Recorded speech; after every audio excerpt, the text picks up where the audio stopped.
Every winter when the sun disappears for days and silence stretches across frozen forests, Scandinavian families whisper a warning to their children.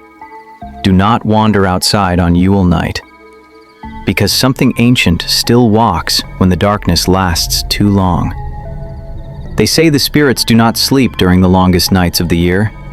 They travel, they watch, and sometimes they follow people home. Yule Night originates in Scandinavia, primarily Norway, Sweden, Denmark, and Iceland, long before Christianity reached the north. Yule was not a single day. It was a dangerous season. For early Norse societies, winter was a test of survival. Food was scarce.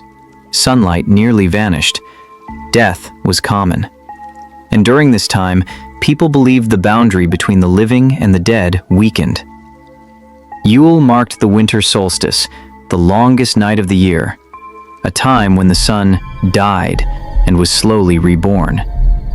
But before rebirth came something else, the belief that spirits, ancestors, and dark beings roamed freely, especially on the deepest Yule nights. Long before Christmas trees and candles, Yule was feared.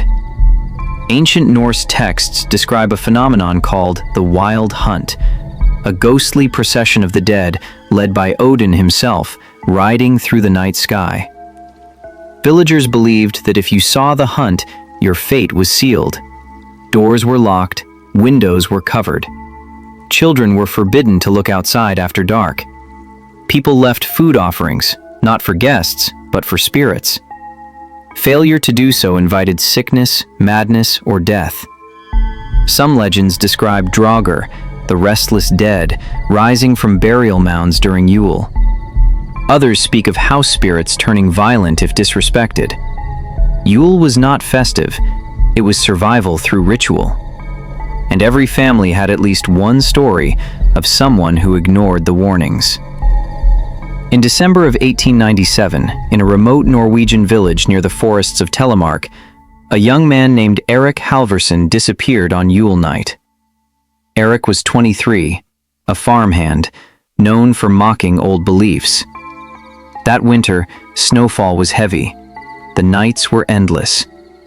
On the evening of the solstice, villagers gathered indoors, candles lit, food prepared, doors sealed. Erik did not stay. Witnesses later said he laughed, pulled on his coat and said, "Spirits don't scare me." He walked into the forest just after midnight. Hours passed.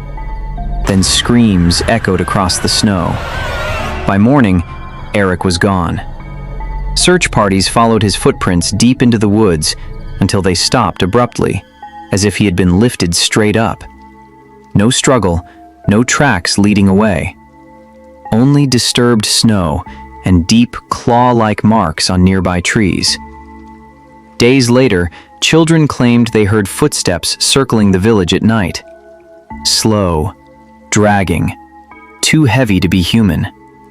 A farmer swore he saw Erik standing at the forest edge, face pale, eyes dark, before vanishing between the trees. They never found his body.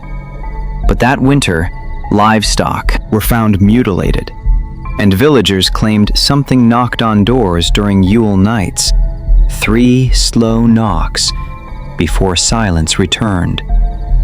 A local parish record from 1898 mentions Erik's disappearance, listed as presumed lost to winter exposure.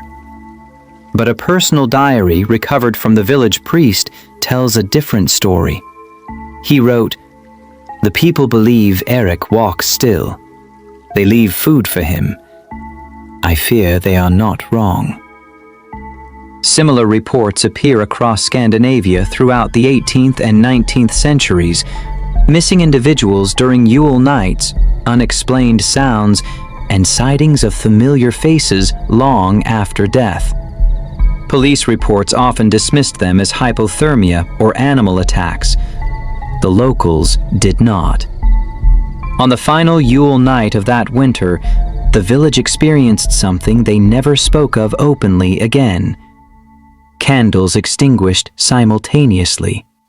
Dogs howled, then went silent.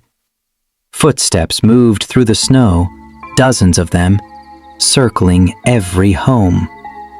A low chanting sound filled the air, as if many voices spoke in a language no one recognized. One woman claimed she heard her dead mother calling her name from outside the door. No one opened it. At dawn, the footprints vanished, and from that year on, the village revived the old rituals, offerings, silence, and fear. No one ever mocked Yule again. Even today, in parts of Scandinavia, families still leave food out during Yule nights. Not for tradition, but just in case. Because if Yule night is only a story, why do so many cultures fear the longest nights? And why do the old warnings all say the same thing? Stay inside, do not answer the door, and never follow familiar voices into the dark. Tell me what you believe happened during Yule night. Was it fear, folklore, or something far older? And which festival should I uncover next?